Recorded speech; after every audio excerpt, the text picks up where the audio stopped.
Good morning dears आप सभी का स्वागत है आपके अपने यूट्यूब चैनल पे। तो डियर्स आज हम कर रहे हैं सामान्य ज्ञान और आज की हमारी सामान्य ज्ञान की वीडियो क्लास में जितने भी क्वेश्चन है वो सारे के सारे महत्वपूर्ण है। और आज की वीडियो क्लास में हम टॉप 50+ क्वेश्चन करने वाले हैं और सारे के सारे क्वेश्चन वेरी वेरी इंपॉर्टेंट होने वाले हैं। तो डियर्स ज़्यादा टाइम न लगाते हुए चलिए आज की वीडियो क्लास को हम शुरू करते हैं और आज के जीके क्वेश्चनों को देखते हैं। तो देखिए डियर्स पहला क्वेश्चन आपको दिखाई दे रहा है स्क्रीन पे। पूछ रहा है कि भारतीय राष्ट्रीय कांग्रेस के पहले अध्यक्ष कौन थे। तो आपको राष्ट्रीय कांग्रेस के पहले अध्यक्ष बताने और राष्ट्रीय कांग्रेस अध्यक्ष से जितने रिलेटेड क्वेश्चन बनते वो सारे के सारे हम करेंगे इसी क्वेश्चन के साथ। तो देखिए सबसे पहले तो आपको ये पता होना चाहिए कि जो भारतीय राष्ट्रीय कांग्रेस थी इसकी स्थापना कब हुई थी। सबसे पहले क्या याद होना चाहिए आपको, स्थापना। तो इसकी स्थापना कब हुई थी? इसकी हुई थी 28 दिसंबर 1885। कब हुई थी फ्रेंड्स? 28 दिसंबर 1885 में। कहां पर हुई थी? बम्बई में। कहां हुई थी? बम्बई में। आपको याद रखना, इसकी जगह भी पूछ सकता है कि बताइए कि राष्ट्रीय कांग्रेस की स्थापना कहां हुई थी? कहां हुई थी? बम्बई में। अब आपको ये याद रखना कि इसका पहले अध्यक्ष कौन थे। तो इसके कौन थे? WBC बनर्जी। कौन थे dears? WBC Banerjee. WBC Banerjee का मतलब है भोमेश चंद्र बनर्जी। कौन थे? भोमेश चंद्र बनर्जी, जो हमारे बी ऑप्शन में है। किस ऑप्शन में? बी ऑप्शन में। अब आपको याद रखना इसकी पहली महिला अध्यक्ष कौन थी। पहली महिला अध्यक्ष कौन थी? तो पहली महिला अध्यक्ष थी एनी बेसेंट। कौन थी डियर्स? भारतीय राष्ट्रीय कांग्रेस की पहली अध्यक्ष एनी बेसेंट। अब पूछ सकता है कि बताइए कि भारतीय राष्ट्रीय कांग्रेस की पहली भारतीय महिला अध्यक्ष। पहली भारतीय महिला अध्यक्ष भी पूछ सकता है। पहली भारतीय महिला अध्यक्ष कौन थी? सरोजिनी नायडू। को याद रखना कौन थी पहली महिला अध्यक्ष? सरोजिनी नायडू। अब पूछ सकता है कि पहला बताइए कि भारतीय राष्ट्रीय कांग्रेस का पहला विदेशी अध्यक्ष या अंग्रेज अध्यक्ष। पहला अंग्रेज अध्यक्ष कौन था? पहले कर रहे हैं। तो पहला अंग्रेज अध्यक्ष कौन था? जॉर्ज जुल्ले। पहला मुस्लिम अध्यक्ष पूछ ले तो पहला मुस्लिम अध्यक्ष पूछ ले तो कौन हो जाएंगे? पहले मुस्लिम अध्यक्ष बदरुद्दीन तैयब जी। आपको ये सारे के सारे क्वेश्चन आपको याद रखने। बदरुद्दीन तैयब जी। ये सारे के सारे जितने भी क्वेश्चन आपको इंपॉर्टेंट है और सारे के सारे आपको इस क्वेश्चन के साथ आप नोटबुक में भी नोट डाउन कर सकते हैं। सबसे इंपॉर्टेंट क्वेश्चन तो यही बनता है कि इसकी स्थापना कब हुई थी। 28 दिसंबर 1885 को। और कहां पर हुई थी? इसकी बम्बई में हुई थी। आप पूछ ले कि बताइए इसके पहले अध्यक्ष कौन है। इसके पहले अध्यक्ष कौन हो जाएंगे? भोमेश चंद्र बनर्जी। यानी इसको शॉर्ट में हम कैसे याद रख सकते हैं? WC बनर्जी। और इसके पूछ ले पहली महिला अध्यक्ष कौन थी? तो एनी बेसेंट थी। और पूछ ले कि पहली भारतीय महिला अध्यक्ष कौन थी? तो कौन हो जाएगा? सरोजिनी नायडू। पूछ ले कि पहला अंग्रेज अध्यक्ष कौन था? तो जॉर्ज जुल्ले था। और पूछ ले कि पहला मुस्लिम अध्यक्ष कौन था? तो कौन हो जाएगा? बदरुद्दीन तैयब जी। उम्मीद करता हूँ सारे के सारे क्वेश्चन आपको अच्छे से समझ में आएंगे। एक क्वेश्चन से रिलेटेड ये 7 से 8 क्वेश्चन बनते हैं। मैंने सारे के सारे आपको इस क्वेश्चन के साथ करवा दिए। चलिए अब लगाते हैं नेक्स्ट क्वेश्चन को। और नेक्स्ट क्वेश्चन देखिए हमारा आ गया स्क्रीन पे। और नेक्स्ट क्वेश्चन पूछ रहा है कि सबसे बड़ा ग्रह कौन सा है। यानी हमें सबसे बड़ा ग्रह बताना ऑप्शन ABCD में से। तो सबसे पहले तो आपको पता होना चाहिए टोटल ग्रह कितने हैं। कुल ग्रह कितने हैं? तो कुल ग्रह कितने हैं? 8 ग्रह। पहले 9 था, एक प्लूटो को हटा दिया गया। अब कितने हैं? 8 ग्रह। देखिए सबसे बड़ा तो सबसे बड़ा कौन है? बृहस्पति। तो हमारे इस क्वेश्चन का आंसर क्या जाएगा? बृहस्पति। तो किस ऑप्शन में है? ऑप्शन ए में। सब बड़ा है तो हमें छोटा भी पता होना चाहिए। तो छोटा कौन हो जाएगा? सबसे छोटा हो जाएगा बुध। कौन हो जाएगा? बुध। सबसे छोटा ग्रह कौन सा? बुध ग्रह। अब आपको यह बताना कि सबसे बड़ा उपग्रह सबसे बड़ा उपग्रह कौन हो जाएगा? बृहस्पति ग्रह का एक उपग्रह और उसका नाम क्या है? गैनीमेड। गैनीमीड। आपको याद रखना क्या नाम उसका, गैनीमीड उपग्रह। और सबसे छोटा पूछेगा तो हम बता देंगे, सबसे छोटा किसका, मंगल ग्रह का उपग्रह, और उसका नाम क्या है, डिमोस। क्या नाम उसका, डिमोस। डिमोस उपग्रह पूरे सौरमंडल का सबसे छोटा उपग्रह। और पूछ ले कि सबसे ज्यादा उपग्रह किस ग्रह के हैं, सबसे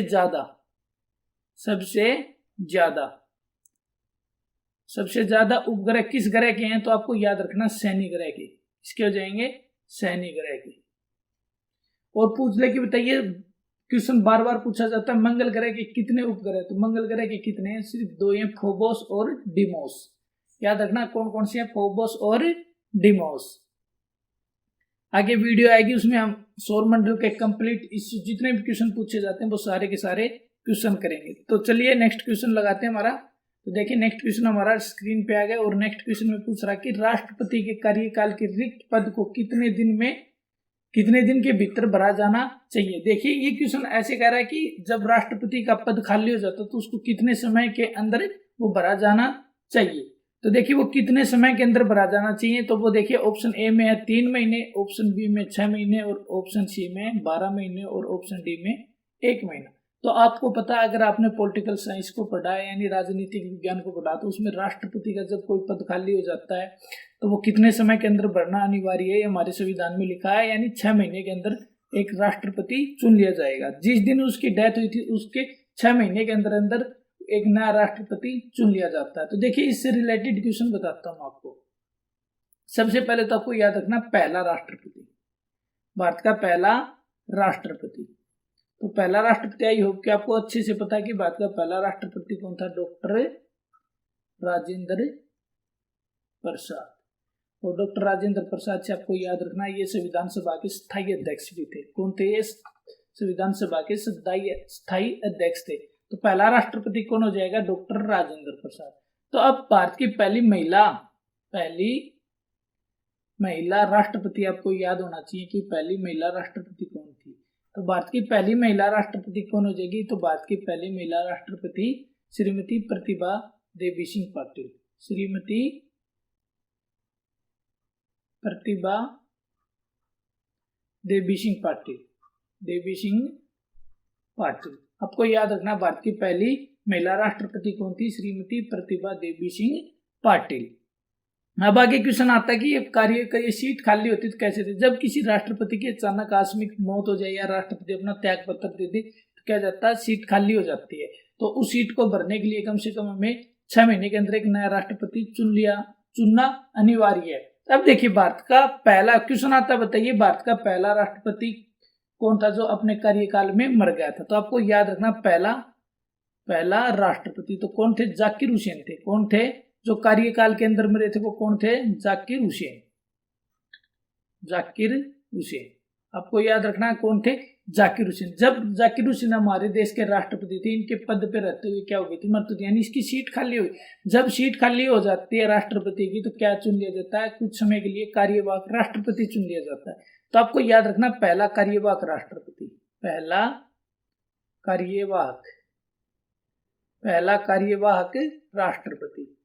आपको याद रखना पहला कार्यवाहक राष्ट्रपति कौन थे, वीवी गिरी।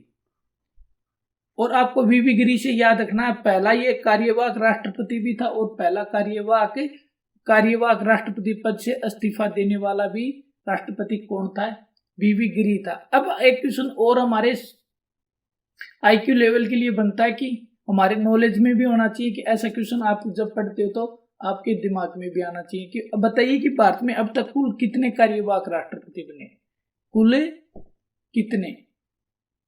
कुल कितने कार्यवाहक राष्ट्रपति बने।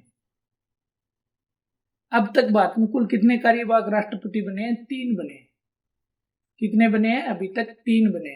वीवी गिरी बन चुका, एक हमारे मुख्य न्यायाधीश बन चुका, और एक हमारे जब दूसरे राष्ट्रपति की मृत्यु हुई थी तो वो बने। तो वो आपको बताना कि तीसरा कार्यवाहक राष्ट्रपति कौन बना था, उनका नाम आपको कमेंट बॉक्स में बताना कि तीसरा कार्यवाहक राष्ट्रपति कौन था। तो चलिए अब नेक्स्ट क्वेश्चन पे चलते हैं।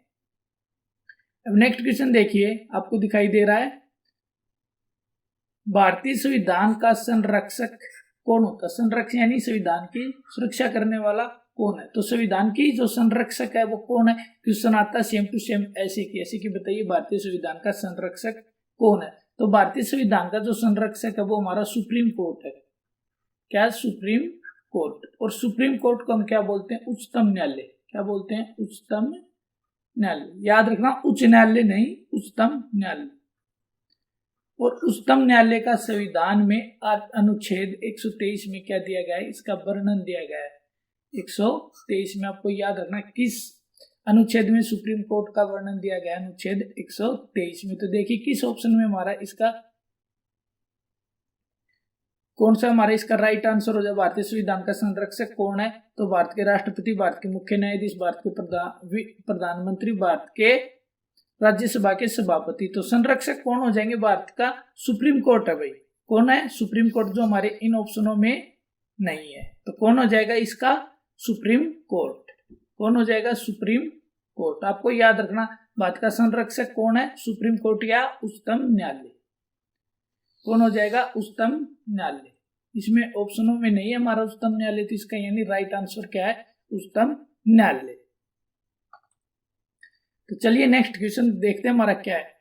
और नेक्स्ट क्वेश्चन हमारा स्क्रीन पे आ गया है। देखो कि क्या है कि ये कह रहा है कि भारत की किस नदी को वर्ध गंगा कहा जाता है? आपको वर्ध गंगा यानी बूढ़ी गंगा भी नाम दे सकता है और वर्ध गंगा भी। आपको पता होना चाहिए कि वर्ध गंगा किस नदी को कहा जाता है। तो वर्ध गंगा क्यों कहा जाता है ये भी बताएंगे, और किस नदी को कहा जाता है आपको ये भी बताएंगे। तो देखिए भारत की जो वर्ध गंगा है किसे कहा जाता है? गोदावरी नदी को कहा जाता है। किस नदी को कहा जाता है? गोदावरी नदी को। क्यों कहा जाता है? क्योंकि देखिए आपको पता है कि भारत की सबसे लंबी नदी क्या है? भारत की जो सबसे लंबी नदी है वो गंगा नदी।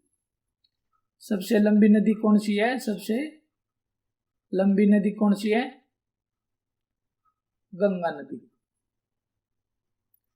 गंगा नदी। भारत की सबसे लंबी नदी कौन सी है? गंगा नदी। और गंगा नदी की अगर आपसे लंबाई पूछ ले कि बताइए गंगा नदी की कुल लंबाई कितनी है, तो गंगा नदी की लंबाई है 2525 किलोमीटर। और आपको शॉर्ट में याद रख लेना कि 25-25 किलोमीटर। अब देखिए सबसे लंबी होगी तो गोदावरी नदी को वर्ध गंगा क्यों कहा जाता है?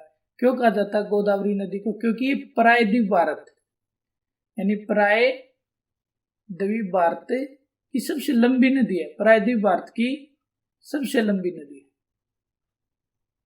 इसलिए इसे क्या कहा जाता है? वर्ध गंगा कहा जाता है। यानी प्रायद्वीप भारत की क्या हो जाएगी? ये सबसे लंबी नदी है। और पूरे भारत की दूसरी सबसे लंबी नदी है। दूसरी सबसे लंबी नदी आपको याद रखना, पूरे भारत की दूसरी सबसे लंबी नदी कौन सी है? गोदावरी। इसलिए इस नदी को क्या कहा जाता है? वर्ध गंगा कहा जाता है। गोदावरी नदी को क्या कहा जाता है फिर? वर्ध गंगा। यही गोदावरी को वर्ध गंगा कहने का रीजन है। तो चलिए नेक्स्ट क्वेश्चन देखिए। और नेक्स्ट क्वेश्चन में पूछ रहा है भारत का सबसे लंबा राष्ट्रीय राजमार्ग कौन सा है?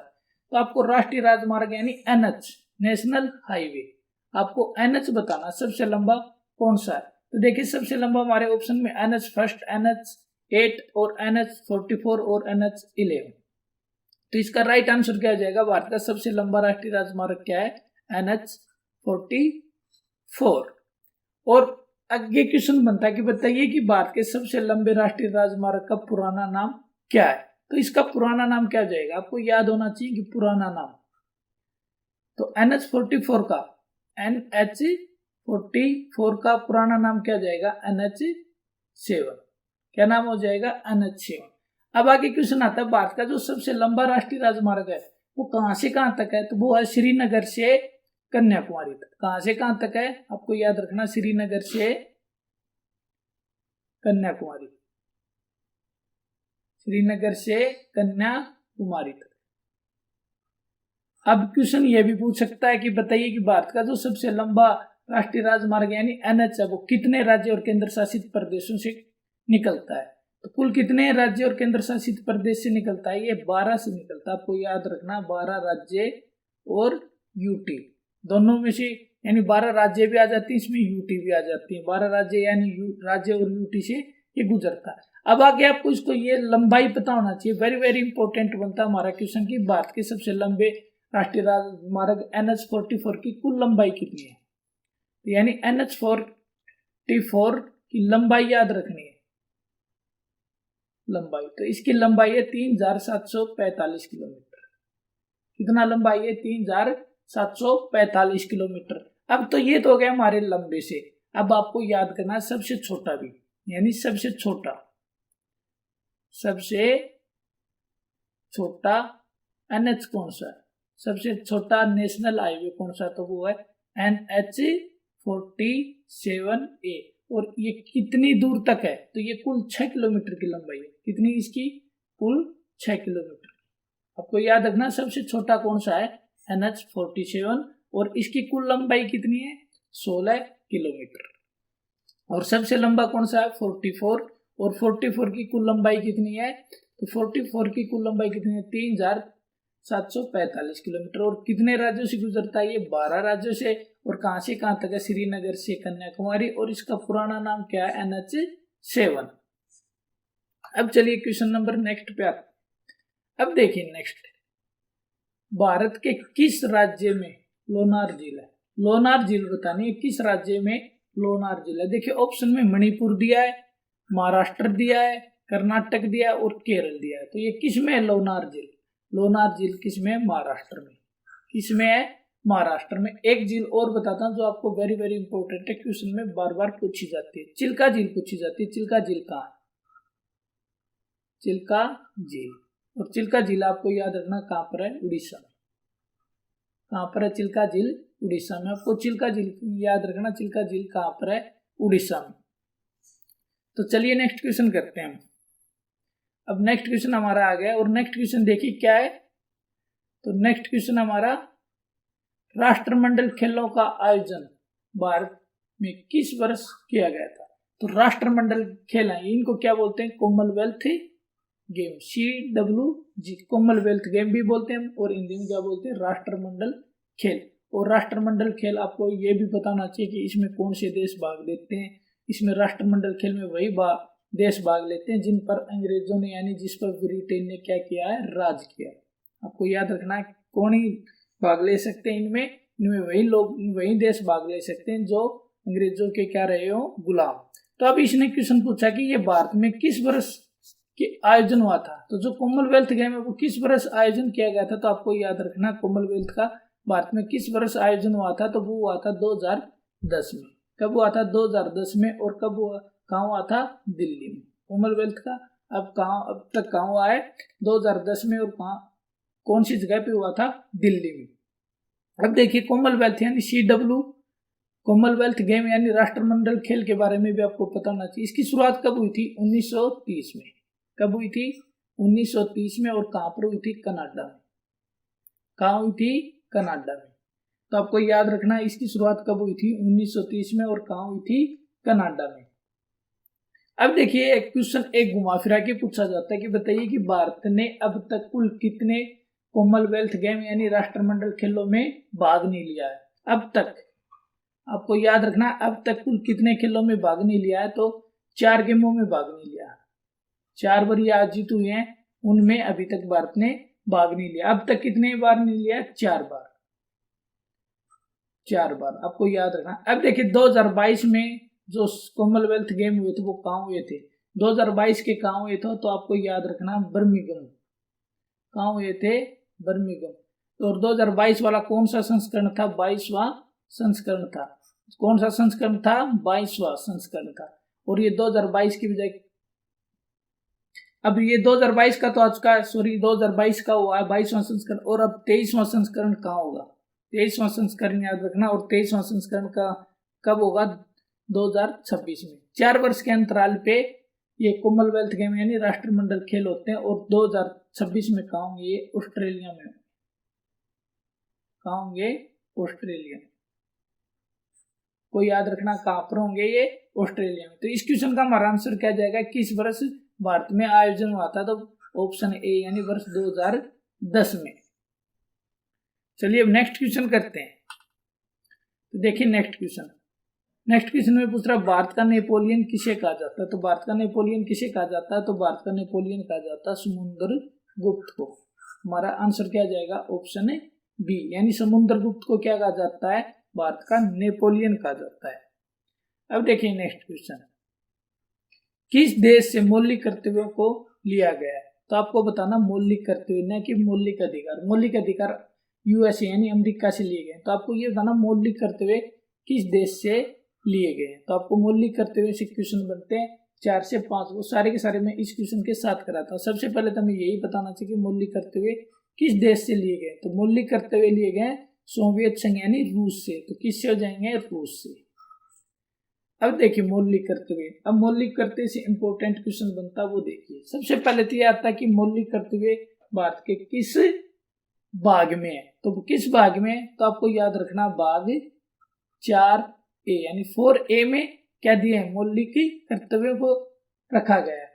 अब मौलिक कर्तव्यों को 4A में रखा गया है, तो आपको ये भी बताना चाहिए ये कब जोड़े गए थे। तो ये कब जोड़े गए थे, तो ये जोड़े गए थे 42वां संविधान संशोधन, 42वां संविधान संशोधन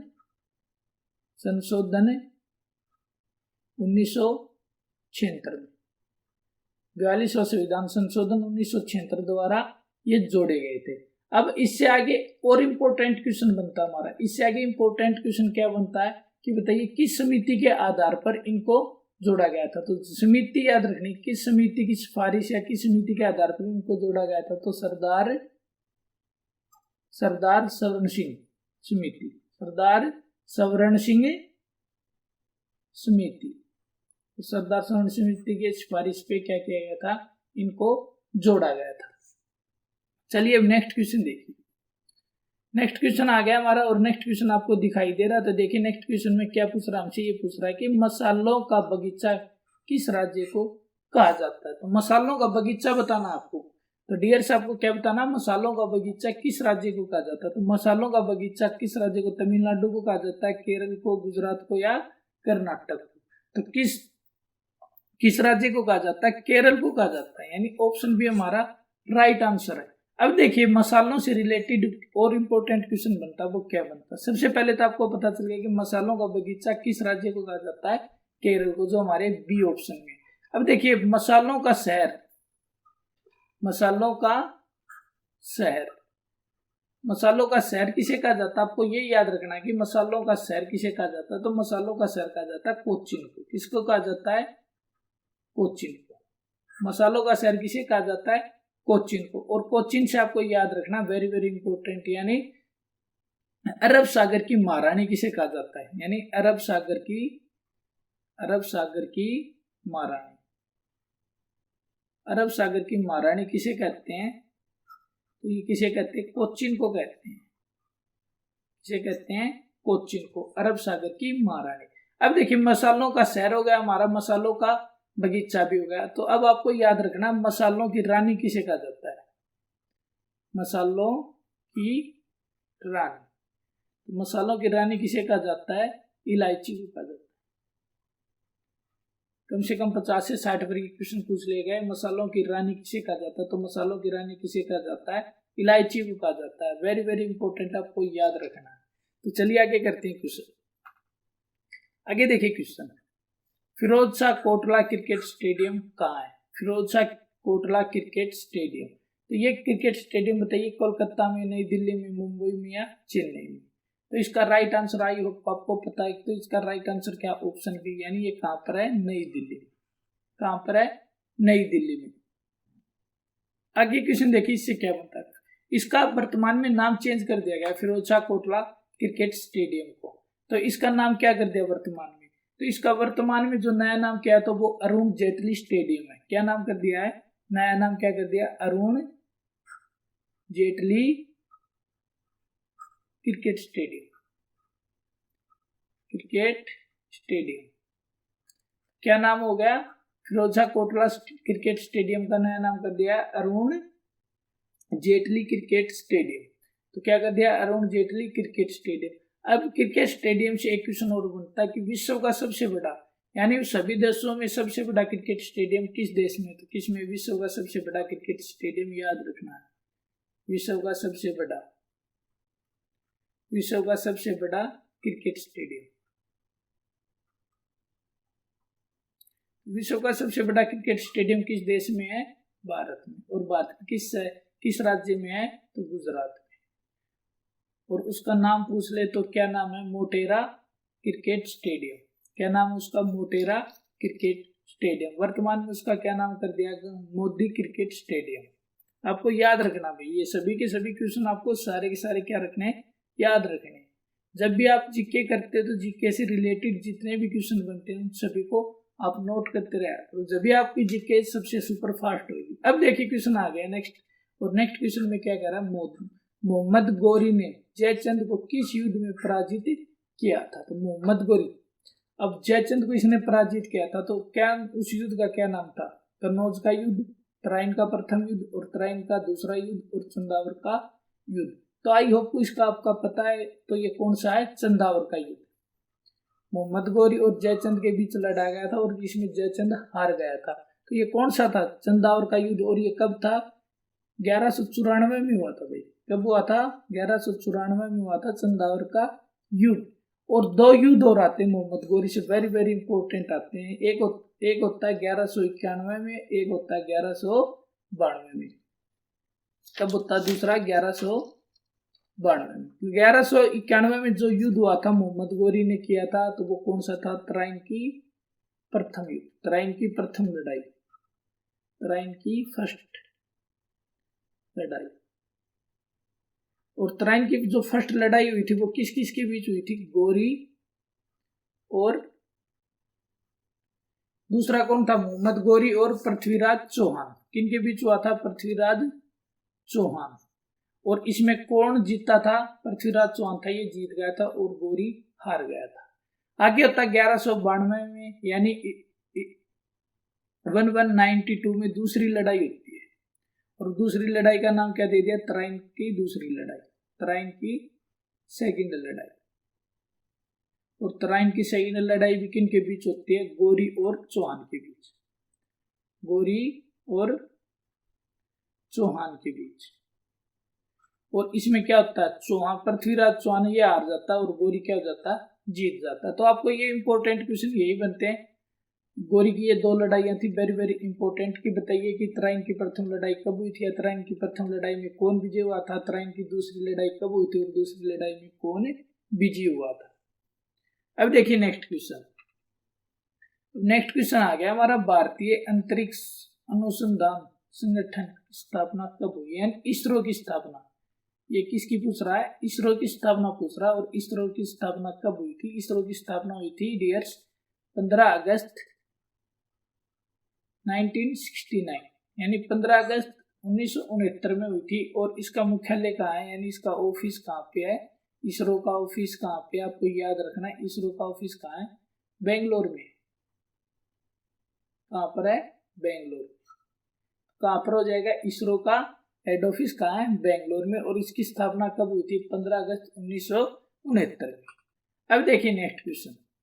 नेक्स्ट क्वेश्चन क्या? अरब सागर की रानी किसे कहते हैं? हमने पीछे कर लिया भाई। अरब सागर की रानी किसे कहा जाता है? कोचिन को कहा जाता है। और कोचिन को क्या कहा जाता है? मसालों का शहर भी कहा जाता है। मसालों का क्या कहा जाता है? शहर। मसालों का शहर भी कोचिन को कहा जाता है। और मसालों का बगीचा किस राज्य को कहा जाता है? वो केरल को कहा जाता है। तो आपको याद रखना, अरब सागर की रानी किसे कहते हैं? कोचिन को कहते हैं। अब देखिए नेक्स्ट क्वेश्चन। भारतीय संविधान के किस भाग में मौलिक कर्तव्य निहित है? ये भी हमने पीछे कर लिया। जो मौलिक कर्तव्य निहित मीन्स किस भाग में रखे गए? मौलिक कर्तव्यों को किस भाग में रखा गया? 4A में। और किसकी समिति के सिफारिश में हमें मौलिक कर्तव्य मिले हैं? सरदार सरवण सिंह समिति के। और किस देश से लिए गए हैं? ये सोवियत संघ यानी रूस से लिए गए हैं। आपको याद रखना है। अब देखिए आयुर्वेद। नेक्स्ट क्वेश्चन क्या है? आयुर्वेद के वेद चिकित्सक का भगवान किसे माना जाता है? जो वेद चिकित्सक था वो किसे मानते थे भाई? आयुर्वेद के वेद चिकित्सक भगवान किसे मानते थे? तो वो मानते थे धन्वंतरी को। किसको मानते थे? धन्वंतरी को। किसको मानते थे दोस्तों? धन्वंतरी को, जो हमारे सी ऑप्शन में है। तो चलिए नेक्स्ट क्वेश्चन करते हैं। अब नेक्स्ट क्वेश्चन आता है हमारा। तो नेक्स्ट क्वेश्चन क्या है? चीनी यात्री फाइयान किस गुप्त शासक के शासनकाल के दौरान भारत आया था? किसके दौरान आया था? तो ये आया था जो चीनी यात्री फहियान है, ये किसके शासनकाल में आया था? ये तो चंद्रगुप्त द्वितीय के शासनकाल में आया था। किसके शासनकाल में आया था? चंद्रगुप्त द्वितीय के शासनकाल में आया था। अब देखिए चंद्रगुप्त मौर्य के शासनकाल में कौन आया था? चंद्रगुप्त जो मौर्य था इसके शासनकाल में आया था मेगस्थनीज। कौन आया था? मेगस्थनीज। कौन आया था? मेगस्थनीज। और मेगस्थनीज ने कौन सी पुस्तक लिखी थी ये आपको बतानी है। तो मेगस्थनीज ने कौन सी पुस्तक लिखी थी आपको एक कमेंट बॉक्स में बताना है। और कुमारगुप्त से आपको याद रखना, कुमारगुप्त ने क्या किया था? नालंदा विश्वविद्यालय की स्थापना की थी। नालंदा विश्वविद्यालय, नालंदा विश्वविद्यालय की स्थापना किसने की थी? नालंदा विश्वविद्यालय की स्थापना की थी कुमारगुप्त ने। अब चलिए नेक्स्ट क्वेश्चन करते हैं। भारत रत्न प्राप्त करने वाली पहली महिला कौन थी? तो भारत रत्न किस महिला को सबसे पहले मिला था? तो किस महिला को मिला था? तो वो मिला था हमारी श्रीमती इंदिरा गांधी को। श्रीमती इंदिरा गांधी को जब मिला था, ये जब क्या थी? उस समय में प्रधानमंत्री थी। प्रधानमंत्री पद पर रहते हुए इनको क्या मिला था? भारत रत्न मिला था। तो ये हमारे किस ऑप्शन में जाएगा? हमारे ऑप्शन है बी, यानी बी ऑप्शन हमारा क्या जाएगा? Right answer. अब देखिए नेक्स्ट क्वेश्चन आता हमारा, और नेक्स्ट क्वेश्चन से रिलेटेड जितने भी क्वेश्चन बनते हैं उनको अच्छी डिटेल से करेंगे। तो देखिए, तो नेक्स्ट क्वेश्चन में पूछ रहा है राष्ट्रीय ध्वज तिरंगे में तीनों क्षैतिज पट्टियां किस अनुपात में रहते हैं? तो देखिए हमारा जैसे ये तिरंगा है, ये हमारा तिरंगा है, इसमें तीन पट्टियां, कितनी पट्टियां? इसमें तीन पट्टियां होती हैं डियर्स, और इसकी तीनों पट्टियां समान समान क्या चौड़ाई की होती हैं। सभी की क्या होती है? समान चौड़ाई होती है। कोई भी चौड़ी या ज्यादा चौड़ी या कम चौड़ी नहीं होती, यानी तीनों की तीनों समान चौड़ाई में होती है। तो इसका क्या जाएगा? 1:1:1, यानी इसका राइट आंसर क्या जाएगा? ऑप्शन सी, यानी तीनों की तीनों पट्टियों का अनुपात होता है वो क्या होता है? समान होता है। अब देखिए इसमें जो बीच में पट्टी होती है इसमें एक चक्कर होता है, और इस चक्कर में कुछ तीलियां होती हैं। उन तीलियों की संख्या कितनी है? 24। और इस चक्कर का नाम क्या है? अशोक चक्कर बोलते हैं। क्या बोलते हैं हमें? अशोक चक्कर। और इसमें तीलियों की संख्या कितनी है? आपको याद रखना 24 तीलियां। कितनी तीलियां है? 24 तीलियां। और अब आगे क्वेश्चन बनता है, बताइए जो भारतीय राष्ट्रीय ध्वज है इसका डिजाइन किसने तैयार किया था? तो डिजाइन किसने किया था? बेंका पिंगली ने। किसने किया था? पिंगली बेंका ने। किसने किया था? पिंगली बेंका ने।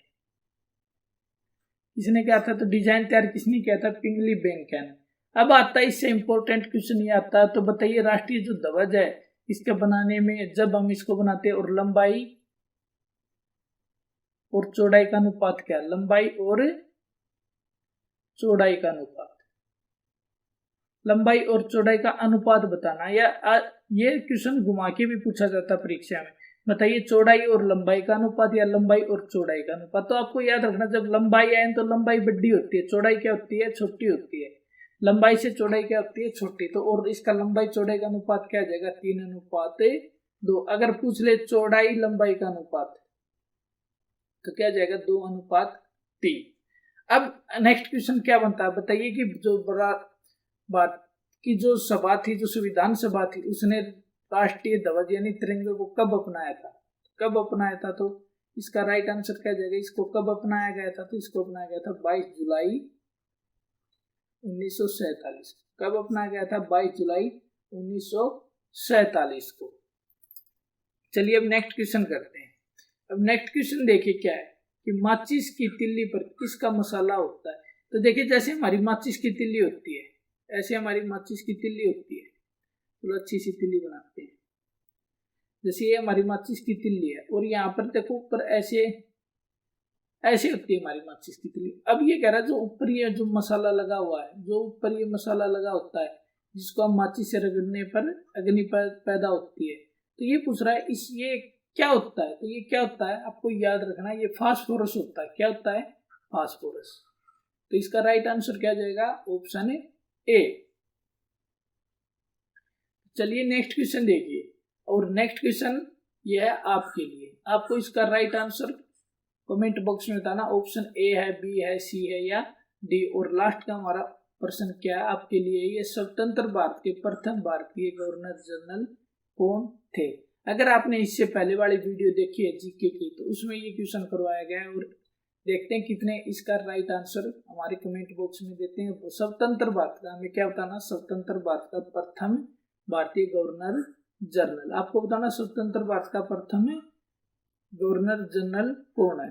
तो ये बताना, ऑप्शन ए में लॉर्ड माउंटबेटन, ऑप्शन बी में है चक्रवर्ती गोपालाचारी, और सी में जवाहरलाल नेहरू, और ऑप्शन डी में राजेंद्र प्रसाद। आई होप कि आपको इसका 100% आंसर पता भी होगा। तो चलिए देखते हैं कौन कितने अच्छे डियर स्टूडेंट्स हैं जो इसका राइट आंसर पता है।